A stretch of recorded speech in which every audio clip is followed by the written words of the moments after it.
Halo Sobat Sehat Immanuel, kembali di Immanuel Podcast Rumah Sakit Immanuel Bandung @RS Immanuel BDG. Bersama saya Putri Dwi Nurul Lutfi. Sobat Sehat Immanuel, hari ini kita akan membahas mengenai Say Bye-bye to Back Acne, Why Do I Still Have Acne? Baik, di sebelah saya, di depan saya sudah ada dokter spesialis kulit terbaik di Rumah Sakit Immanuel Bandung, yaitu Dr. R. Amir Hamzah, SPKK Selamat siang, sahabat Sehat Immanuel. Dokter, judul hari ini yaitu Say Bye-bye Back to Acne, Why Do I Still Have Acne gitu ya. Dok, sebenarnya jerawat itu apa, Dok? Jerawat itu yang kita sebut akne itu adalah suatu peradangan di daerah kelenjar sebumnya ya, yang disebabkan banyak faktor ya. Jadi bisa dari karena berlebihnya keringat ya, bakterinya yang banyak, juga kerusakan kulitnya juga akibat sumbatan-sumbatan gitu. Oke. Dok, jerawat itu selain di wajah, itu bisa timbul di mana, Dok? Jerawat bisa timbul di punggung, di dada, bahkan di kedua lengan atas bisa timbul juga ya jerawat. Berarti di tubuh juga bisa ya, Dok? Iya, nah, betul. Kalau penyebab jerawat di wajah dan di punggung atau di dada itu apakah sama penyebabnya, Dok? Hampir sebagian besar sama penyebabnya. Karena apa? Biasanya 4 besar penyebab dari jerawat itu adalah karena kerusakan daripada struktur kulit, keringat yang berlebih atau sebum yang berlebih, kemudian ada sumbatan dan juga ada koloni dari bakteri aknenya sendiri gitu ya. Apa bedanya dengan komedo? Apa ada cara untuk menghindarinya? Kalau komedo itu adalah jerawat yang tidak meradang akibat adanya komedo yang tertutup, misalnya itu akibat karena sumbatan yang kebetulan koloni bakterinya tidak sampai meradang, jadi hanya timbul akibat sumbatan dan mengering kelenjar keringatnya itu, sekresi keringatnya mengering sehingga timbul suatu sumbatan, biasanya pada pori-pori yang besar biasanya gitu. Atau misalnya sering sekali di habis facial ya, dan sering facial akibatnya pori-pori terbuka ya, timbul suatu kondisi lubang yang bisa menjadikan tempat tersumbatnya atau terhambatnya sekresi daripada sebum atau keringatnya ya. Oke, kalau itu gejalanya itu bagaimana, Dok? Gejalanya ada beruntusan. Jadi komedo itu ada 2, komedo yang tertutup ya, yang warnanya putih, sama komedo yang terbuka yang warnanya hitam. Jadi kayak titik-titik hitam saja gitu, sama titik-titik putih. Oke, kalau udah ada titik-titik hitam dan titik-titik putih, berarti itu saatnya kita menemui dokter ya? Ya, kalau sudah ada gejala itu, biasanya cikal bakal nanti jerawatnya bisa tambah meluas atau menjadi suatu peradangan besar nantinya. Jadi harus segera dikonsultasikan kepada dokternya ya. Oke, betul. Benarkah KB dapat menyebabkan jerawat, Dok? Zaman dulu KB ini kan memang komposisinya dan konsentrasi kadar hormonnya cukup tinggi ya, terutama kadar progesteron. Tapi zaman sekarang memang sudah di teknologi mutakhir, jadi sudah canggih, jadi memang jarang. Penyebab KB waktu dulu adalah yang bisa menyebabkan jerawat adalah kandungan dari progesteronnya. Jadi dia akan merangsang semua kondisi termasuk kelenjar keringatnya yang berlebih, yang akan menyebabkan kecenderungan untuk penyumbatan pada jerawat. Oke, apakah benar ibu hamil dapat menyebabkan timbulnya jerawat pada wajah? Lalu apa benar nggak di punggung atau dadanya juga kalau ibu hamil mengalami itu, Dok? Ya, kita harus tahu dulu teorinya bahwa ibu hamil itu akan terjadinya peningkatan ketidakseimbangan kadar hormon pada wanita, termasuk hormon androgen. Hormon androgen ini sangat meningkat pada wanita ya, pada wanita yang sedang hamil, sehingga akan meningkatkan kadar kecenderungan zat-zat yang bisa menyebabkan terjadinya jerawat. Bahkan bukan tidak jadinya jerawat aja, kulit akan menjadi lebih kusam juga ya. Lebih kusam ya. Gitu. Jadi itu memang karena adanya peningkatan hormon androgen. hormon dari ibu hamil itu gitu ya. Oke. Nih ada lagi mitos atau fakta mengkonsumsi coklat dan makanan berminyak itu dapat sebabkan jerawat. Oh ya. Kalau coklat itu kan kita harus tahu dulu terbuat dari susu sapi ya. Awalnya. Nah ini bisa susu sapi kita harus tahu bahwa ada kadar glikemik yang cukup tinggi pada susu sapi dan ini akan merangsang terjadinya suatu kondisi yang berjerawat. Nah, jadi memang ada beberapa orang kalau memang berlebih konsumsi coklat ya bisa menyebabkan suatu jerawat. Tapi ada juga yang tidak menyebabkan jerawat. Berarti ya. tergantung coklatnya ya kalau seperti itu ya. Oke. Kalau untuk pasta gigi itu biasanya orang tua zaman dahulu, oh jerawat pakai pasta gigi itu apakah benar bisa menghilangkan jerawat, Dok? Bukan menghilangkan jerawat, tapi setidaknya pasta gigi ini bisa mengurangi peradangan. Kenapa? Karena pasta gigi ini mengandung triklosan, mengandung antiseptik. Nah, kalau misalnya pemakaiannya cukup, kemungkinan bisa mengeringkan, tapi tidak menyebabkan pengurangan peradangan dan bakterinya. Tapi kalau berlebihan, itu akan menyebabkan suatu iritasi ke kulit. Jadi menurut saya ini tidak rekomendasi pasta gigi untuk pengobatan akne ya. Nah, untuk sobat sehat Immanuel, kalau ada jerawat jangan pakai pasta gigi ya, tidak direkomendasikan sama dokternya. Iya. Oke dokter, mitos atau fakta bahwa sering mencuci muka dapat hilangkan jerawat dan harus berapa sering kita sebaiknya per hari itu untuk cuci muka, Dok? Ya, kita harus kembali lagi dan mengenal sendiri tipe-tipe jenis kulit kita masing-masing. Ada yang normal, ada yang dry, ada yang too dry, ada yang oily, ada yang very oily ya. Nah ini nanti disesuaikan. Apabila orangnya misalnya very oily, ini bisa kita lakukan pembersihan cuci wajah sampai 4 kali. Ya, karena itu berminyak. Ya, tapi kalau terlalu kering, cukup sekali atau 2 kali aja sudah cukup. Ya. Dan ini juga tergantung dari jenis sabunnya sendiri. Ya, jadi kita harus betul mengenal kalau misalnya saya orangnya kulit normal ya kita harus sabun yang khusus untuk normal, jangan untuk yang oily gitu ya. Dikondisikan. Oke, benarkah jerawat hanya muncul pada kulit yang berminyak aja, Dok? Kalau untuk yang kulit kering apa bisa untuk kita timbul jerawat? Jadi memang secara umum karena kita berlebihan kelenjar keringat atau keringat yang berlebihan sehingga akan menyumbat ya. Ini memang sering terjadi pada orang-orang yang oily atau memang pemakaian krim-krim yang terlalu oily ya ini juga. Tapi di lain itu bahwa jerawat kita tahu bahwa multifaktor. Ada salah satunya adalah kelainan struktur kulitnya. Kalau terlalu kering sekali, ya itu akan membuat kulit secara mikroskopis akan mengelupas. Nah, kelupas-kelupas kulit ini yang akan menyumbat pori-pori kita sehingga timbul suatu jerawat. Oke. Nah, benarkah berjemur dapat membantu menghilangkan jerawat, Dok? Berjemur ya, ada studi yang menjelaskan bahwa berjemur itu boleh untuk kondisi mengurangi peradangan jerawat, ya memperbaiki kulit menjadi lebih sehat ya, membentuk provitamin D dan lain-lain. Tapi kalau memang untuk jerawat khusus ya, saya tidak menganjurkan karena terlalu lama kita kontak terus dengan matahari akan merusak kulit juga.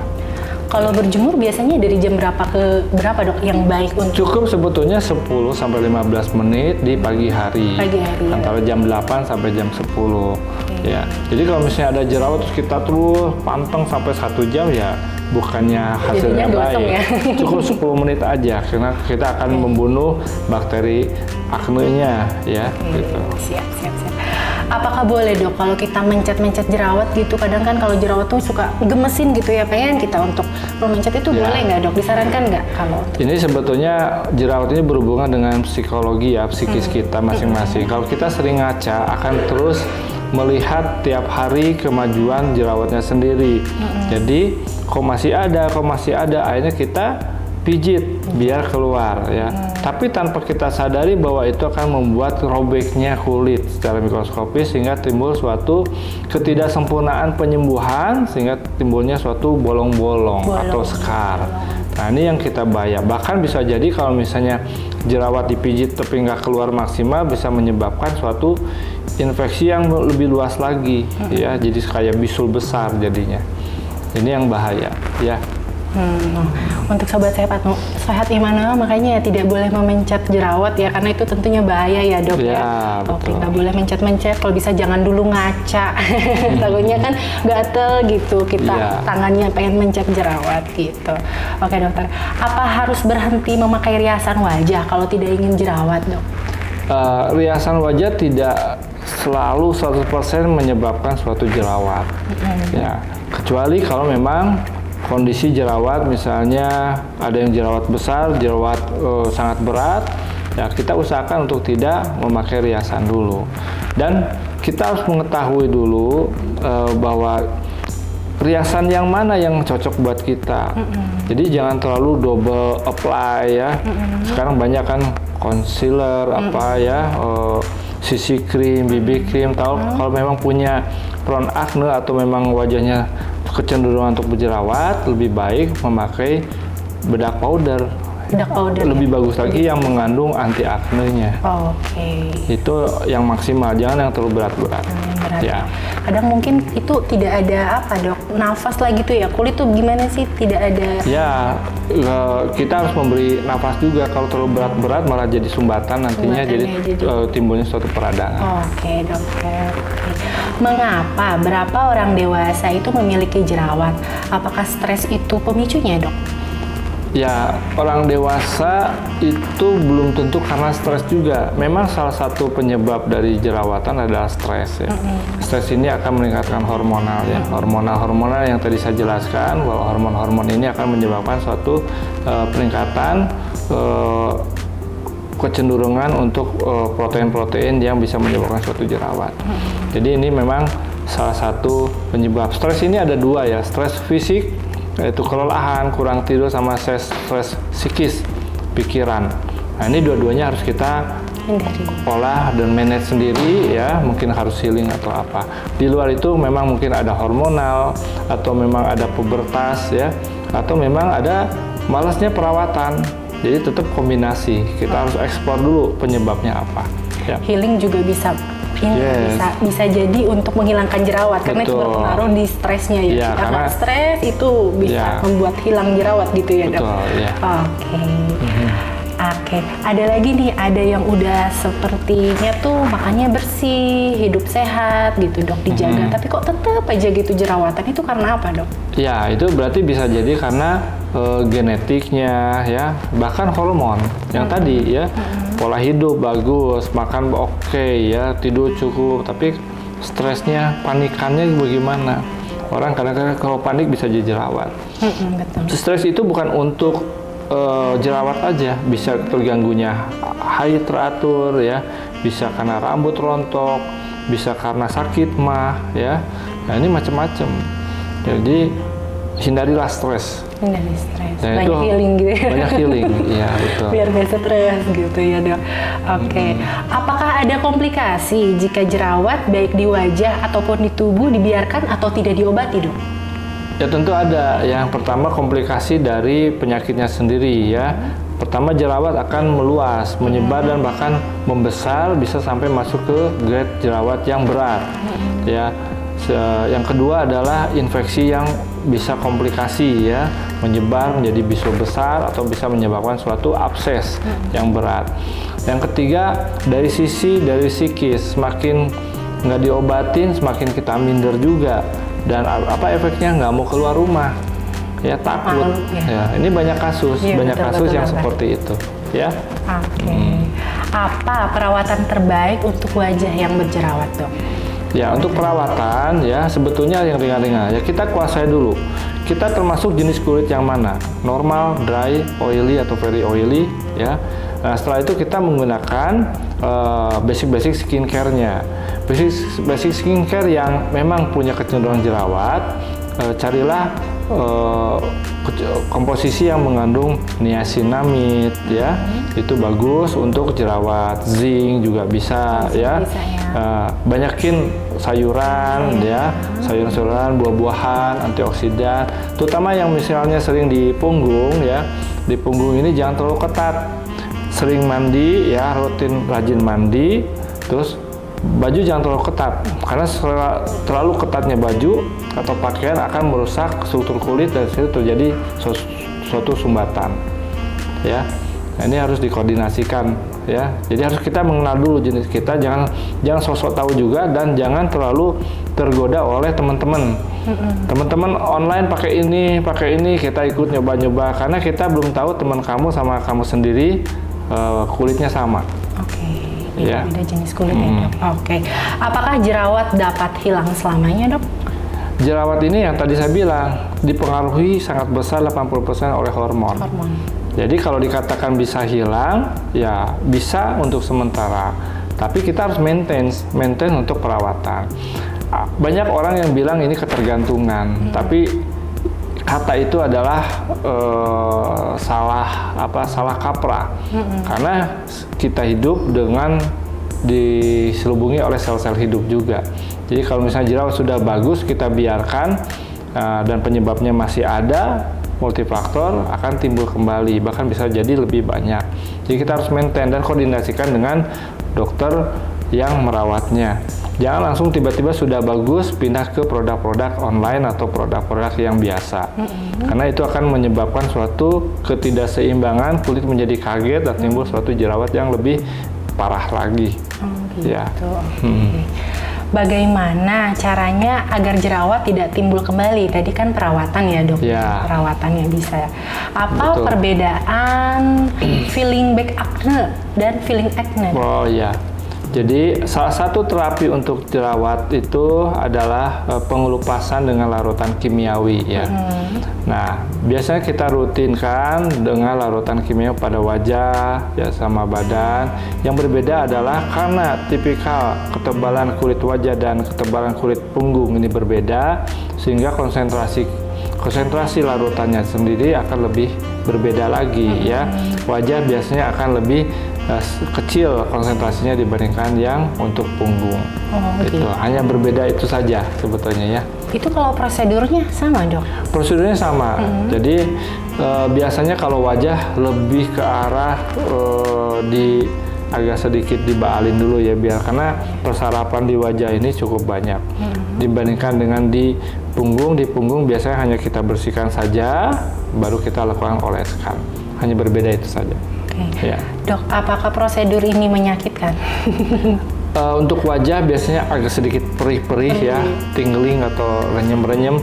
Tapi kalau di badan biasanya tidak terlalu, tapi hanya untuk gatal saja. Gatal ya? Gatal saja. Manfaat untuk melakukan treatmentnya ini apa, Dok? Itu cukup bagus karena kita merestrukturisasi kulit kita, susunan kulit kita untuk memperbaiki. Kemudian bekasnya juga kita bisa hilangkan warnanya ya, dan juga kulit menjadi lebih putih dan kinclong. Glowing ya, Dok. Ya.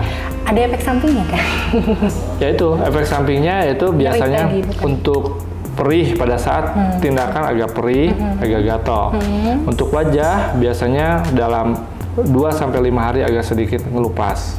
Kalau untuk punggung bukan 2-5 hari tapi 2-3 minggu baru kelihatan ngelupas. Dan itu kalau pada saat kering banget kita harus kasih pelembab khusus karena akan terasa tambah gatal. Betul.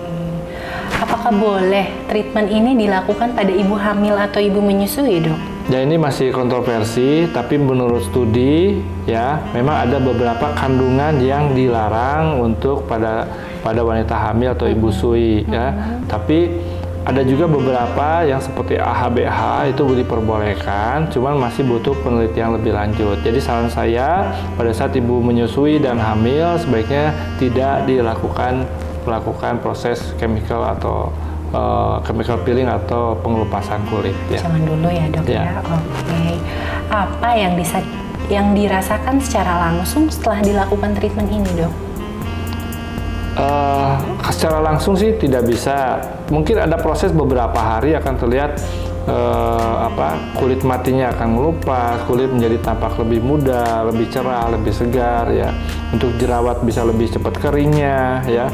Merah-merah bekas jerawat juga akan berkurang ya.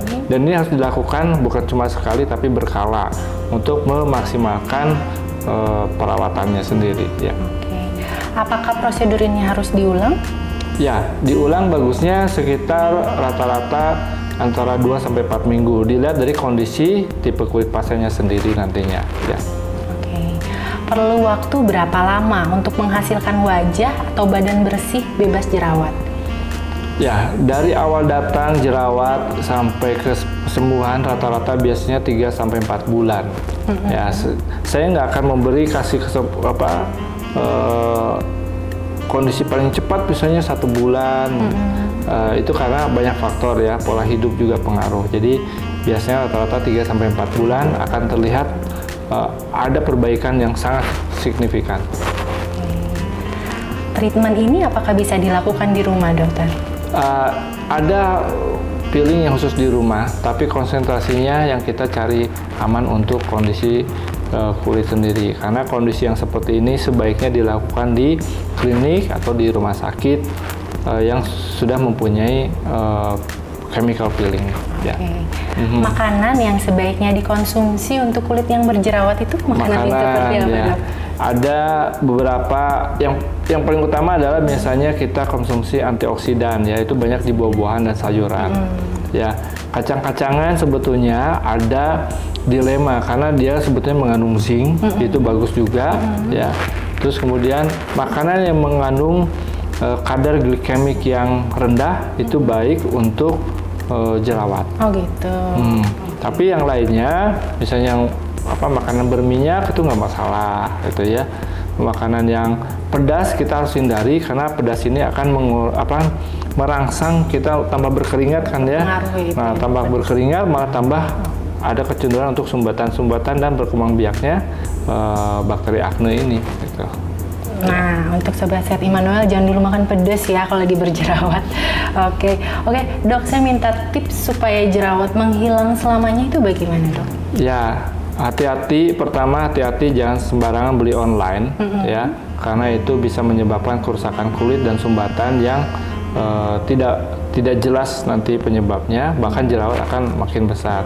Pertama, bahwa ikuti dulu basic skincare kita, sabun, ya, toner, serum, krim pagi, sunblock, terus krim malam yang khusus untuk kecenderungan ada anti aknenya. Itu dulu terus kita maintain, jangan sampai 1 bulan atau baru 1 minggu produk A nggak cocok bukan berarti itu baru juga 1 minggu ya. Gimana kita menilai cocok enggaknya? Harus biasanya dalam 2-3 bulan baru kita lihat ya. Kenali dulu, yang penting nih, kenali dulu tipikal kulitnya seperti apa. Itu aja mungkin ya. Oke, dokter, terima kasih. Udah selesai, ada closing statement yang ingin dokter sampaikan untuk Sobat Sehat Immanuel yang supaya kulit terbebas dari jerawat tadi, Dok? Oh ya, yang penting kita harus rutin ya pemakaian basic skincare kita dengan mengandung kandungan-kandungan yang anti akne, pemakaian make up yang cukup berat pada orang yang berjerawat tolong dihindarkan ya. Untuk jerawat di punggung itu mandi dianjurkan 2 kali, carilah sabun yang mengandung anti jerawatnya. Kemudian jangan terlalu ketat juga ya, biar keringat ini tidak akan menyumbat di pori-pori tubuh kita, dan dengan terlalu ketat juga tidak akan merusak struktur kulit kita. Gitu.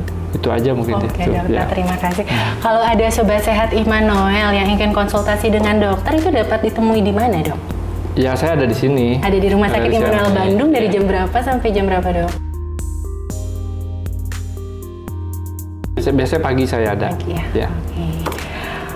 Oke, informasi saja untuk Sobat Sehat Immanuel yang tidak mau mengantri pada saat pendaftaran. Kita melayani konsultasi atau pendaftaran via WhatsApp di 0811 247 2626 dan bisa menghubungi layanan customer service di 0821 2080 3478. Oke, bisa juga untuk cek jadwal dokter di www.rsimmanuel.com. Oke, Sobat Sehat Immanuel, tiba saatnya di penghujung acara. Saya Putri Dwi Nurul Lutfi dan Dr. R. Amira Hamzah, spesialis kulit, pamit undur diri. Mohon maaf apabila ada salah kata. Anda tetap sehat adalah dambaan kami.